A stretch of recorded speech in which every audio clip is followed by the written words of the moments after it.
Hello everyone, my name is Niamh and welcome back to another video. 2 in 1 week. What is happening? Today I'm going to be talking about my experience of living abroad for a summer. Now the story has both good parts and a lot of bad parts to it, but I just wanted to give an honest review of how my summer abroad went. So if you're interested, continue watching. So last summer, it was the end of May. Me and 3 of my friends, Heather, Alison and Alan, you've seen them in the vlogs before, we all decided to move to Spain. We went to the end of May last year, which is crazy because we're at the end of April, so that was almost a year ago. I cannot believe that. But we were going over to Cabarroig, a town in Alicante in Spain. We did an Airbnb booked for the 3 months of summer, and we had, I think, definitely me, Alan and Heather had jobs lined up, and Alison was kind of had bits and bobs kind of that she thought she would get going over there. So we were all more or less sorted. We were all like, woo, it's gonna be amazing, unreal, fab. We were told that when we got over there we'd need to sort out NIE numbers. So these are, it's just a number type thing that everyone who works in Spain needs to have. If you don't have an NIE number, you can't legally work. So fine, our boss, me and Alan worked in the same place. We were working in a pub over there, and he was like, yeah, I'm gonna send you to someone who's gonna get it sorted for you, no problem, you'll have no hassle. We were like, grand, fine. Not so grand, not so fine. Honestly, I actually think I've blocked out a lot of this because I had a pretty traumatizing few weeks when we first got over there, but I made it more traumatizing for myself just because I was dramatic and I'm a dramatic person. But anyway, whatever happened, our boss was not one bit helpful with actually sorting out our NIE numbers. We had to do it all ourselves, and one of the ways you had to go was literally going to take you to get an appointment with someone who would then sort it out, and we weren't going to get one until like the middle of July or something, and we were like, okay, we can't afford, and we wouldn't be allowed to work. So I was like, okay, I'm not living in Spain with no income. Like, that's just not gonna happen. So we ended up finding up this thing online. It was literally like a fast track, get your NIE kind of thing. So grand, eventually got it all sorted for like €200. But anyway, we then had to get social security numbers. So you had to go into Torrevieja, which was like a near town, and went up to your man anyway, being like, oh, like I had, because we were emailed our NIE numbers and we weren't sure if we were going to get like a hard copy, but your man would not speak English to me. Spanish, oh my god, they do not speak English unless you try to speak Spanish to them. Like, they are so rude. But anyway, sorry if you're from Spain, I know it's not everyone, but anyone we met that we were trying to get it to help us were so not helpful at all. But anyway, so I went to your man, like explaining everything, and he was like not talking English at all, and he was like being so unhelpful, and I was like, I have the NIE on my phone, and he was like, no, I need it kind of here, and like just would not help me. So he was like, yeah, no, go away kind of thing. And I literally, me and Alan went, and I was just started bawling, crying. I was like, this is not worth it, like I don't even want to be here anymore. And I rang my mom and I was like, mom, like I can't be here anymore, it's so annoying. But then I think literally like the next day or two we got the hard copy of our NIE numbers, went back up. I ended up going to the same guy in the social security office, and he was like, hey, NIE number girl, and I was like, yeah. And he's like, do you have the page? And I was like, yeah, I do. And then he started talking away to me in English, no problem, for the rest of the time.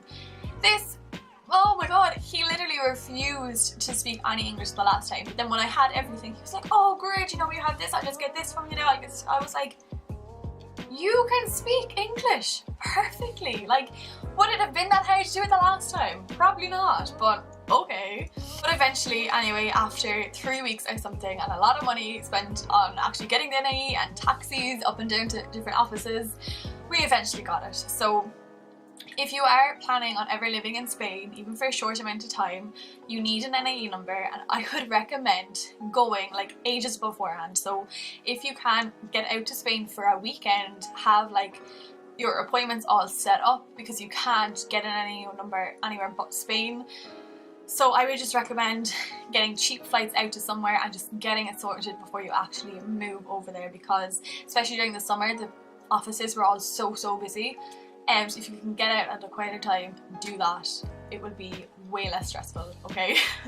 So anyway, yeah, started working. I literally loved my first 2 shifts. I wasn't behind the bar because I've never had bar experience, so I was out on the terrace. I was basically a waitress, just taking drinks orders and then giving people their drinks, and I was loving it. Like the first 2 shifts I was like, oh my god, this is great. Everyone was so nice because everyone's on holidays. Like, to be fair, the whole summer everyone was so nice, and you rarely meet rude customers because everyone's on holidays and they're drunk and they're just having a good laugh. Do you know, when they're asking you like what you're doing, and you just get to know them, and it was great because you could talk to so many different people and everyone was always in such a good mood, and you're like, oh, how long are you staying here for? Do you know, and it was grand that way. After my first 2 shifts, I was just like, oh, I don't enjoy this at all. At all. It didn't help. I did not like my boss. He was a, you know what, he would literally shout at us, swear at us, and I can't deal with that. I can't deal with being shouted at or being sworn at. I literally just cry if someone shouts at me. Like, I can't deal with it. But he was just a bit rude. I didn't particularly like the people I worked with either, and I know this isn't something you can control. I just wasn't fans of them, to be honest, and it just didn't make it then, you know, going into work. It wasn't like, oh, I get to, you know, see these people, you know, it was like, oh, I gotta go to work again. I just was not able for late nights. Oh my god, like, I am in bed by 11, asleep by 12 most nights. Like, I love my bedtime. I have a bedtime. I don't care. I'm 22 years old and I have a bedtime, and I want to be in bed at that time. But obviously on holidays people stay out till 3-4 in the morning. Our pub was an incredibly busy pub, so we were literally there till at least 4, I would say, most mornings. And then by the time, because then you'd stay for like a drink, and like I didn't want to always be like, no, bye, I'm going home to bed. So sometimes I would stay for a drink, and then you would get home till like 4:30 or 5, and I just wasn't cut out for it. I really wasn't. I know some people are, some people can handle it. I personally could not, because I love sleep, I love my bedtime, I love going to bed early. I prefer being up early, but you know, you're sleeping into like 1-2 in the afternoon, then going back to work at like 3, and I couldn't deal with the shifts. I couldn't deal with these long ass shifts with no breaks. It's just not for me. It's just not for me, okay? It just really wasn't. But if you are someone who would be well able to work with a pub, go for it, because they are a lot of fun over there, just because everyone is in such good form, and it's always busy, and you know, you just kept going the whole time. So if you are cut out for a pub, go for a pub. If you're not, like I'm not, I should have tried waitressing or something, because Alison actually got a waitressing job and it was the nicest hours and she loved it, and I was just like, I should have gone for something like that. But anyway, whatever. I also could not deal with the heat. Jesus, like I knew anyway that I wasn't a huge lover of the heat, and I knew how hot it got over there because I'd been there 3 times before. I've been there now 5 in total, but I'd been there 3 times before, and I knew how hot it went because we went like middle of July for our leaving cert holiday and it got up to 40. It's like I knew what I was getting myself into, but I don't think it really had sunk in. I would have to live and work in this heat, and I was constantly sweating. Like, you'd go for a shower, you'd come out, be a ball of sweat again. Like, I just don't think I was cut out for that lifestyle. What didn't help as well was that I started going out with my boyfriend a year ago now, actually, and so we had literally been going out like a month and a half before I was moving away, and it just wasn't ideal. You know, because we had just started going out, you know, it was still so like, it is still so cute and like, oh, like we're totally gross, but I love it.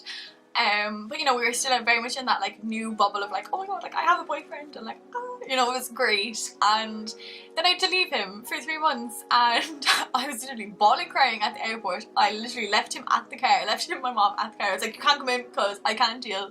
Ideally, I wouldn't have gone with a boyfriend because it made it so much harder. But because like I missed him every single day, and you know, all I'd be like, I'd have a hard day and I'd be like, I just want Dave, like I just want Dave. So yeah, it was hard to go with a boyfriend, definitely.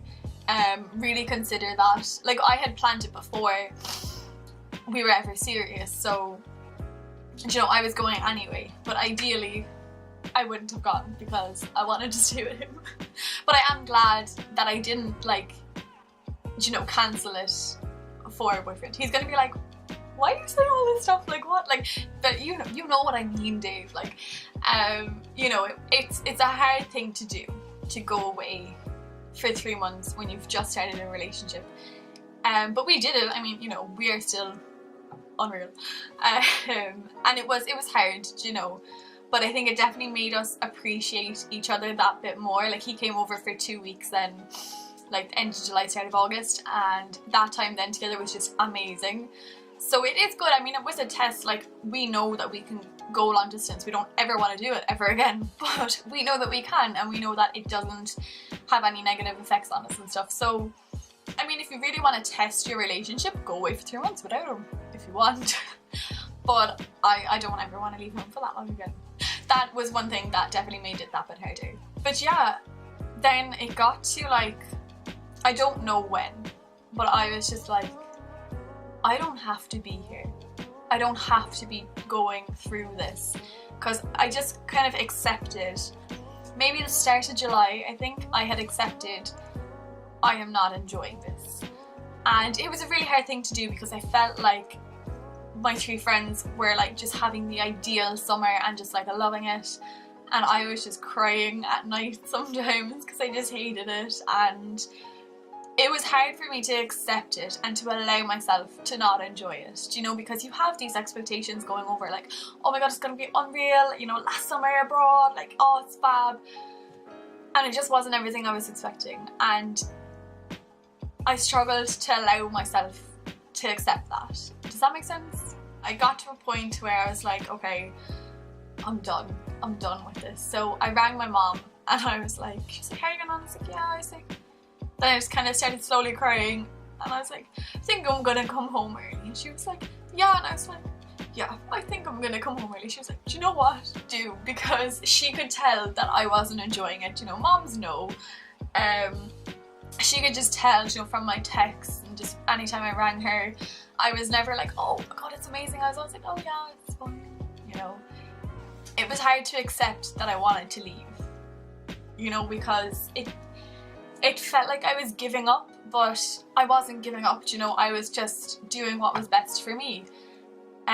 So I had decided basically to finish up working like a day or 2 before Dave was coming over, so that I could have 2 proper full weeks with him, and then I was going to go home then with him, even though I didn't actually end up going home with him because of flights and stuff. I'd actually go a day early, but it was fine. I was just basically coming home early. So then it was coming down to telling my boss that I was leaving, and I was shitting myself, oh my god, because he's a rather scary person, and I was just so terrified to actually be like, bye, yeah, I don't want to work anymore, okay, bye.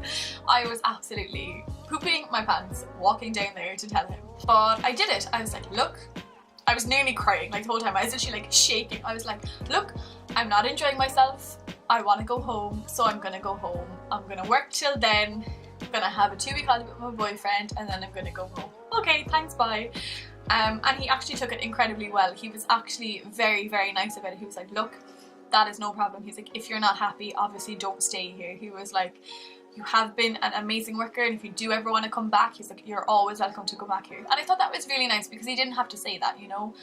So I turned my view a little bit on him. I'm still not a fan, but he was quite nice to me when I said I was leaving. So yeah, I left. I had a lovely 2-week holiday with my boyfriend. I came home, and I'm sorry if I've completely turned you off going abroad for a summer, but I definitely think everyone should live at home for at least a few months, because made me realise I am a lazy little bitch. I really am. Sorry guys for all the cereal bowls that I left around the place. Made me learn I could live alone. You know, I know I wasn't living alone, but I could live out of home. It also made me realise that I'm stronger than I think. Because I'm a very yes person, and I'm just like, oh yeah, I will go with whatever will make everyone happy. And I realised last summer that I needed to do what made me happy. But I was so proud of myself for actually being able to go and be like, I'm leaving my job, bye. I am incredibly glad I did do it, and that I stuck it out for as long as I could, and then I was like, I can't do this anymore, so I left. It's kind of made me realise that when I want to, I can have a backbone. Overall, I don't regret it one bit. I know I'm like, oh, I hated it, but I don't regret it because I learned a lot about myself, and I learned what it's like to go outside of my comfort zone and then to be like, okay, I really am not liking this, and to kind of just pull myself back in. Because I think you're allowed to step outside of your comfort zone and be like, no, I'm not a fan of that, and come back into your comfort zone. I think that's okay. To anyone thinking of working abroad for a summer or living abroad, do it. I know I have kind of said a few negative things about it, but overall, I'm so glad I did it. I know now that I don't want to do anything like it again, so at least there's that. You definitely kind of learn a lot about yourself because you have a lot of thinking time, and just you got to really throw yourself out there, and it was tough, but I'm really glad I did it. And everyone has a different experience, so I know I didn't like it, but you probably will. You know, a lot of people do love working abroad for the summer. Maybe don't go if you're in a relationship because that makes it so much harder, but I think everyone should give it a go. Stick it out for as long as you can, and then if it does get too much for you, just realise that it's okay to be like, nope, not for me, I'm going home. That is totally okay to do that. Or else, you never know, you could live abroad and never come home. Like, that happens to some people too. But yeah, so that was my experience of living abroad for a summer. If you have any questions at all, do feel free to ask me, comment down below, or just send me a message privately or anything. I'd be happy to answer any kind of questions you do have. I hope you enjoyed this video. Please do give it a thumbs up if you would like to.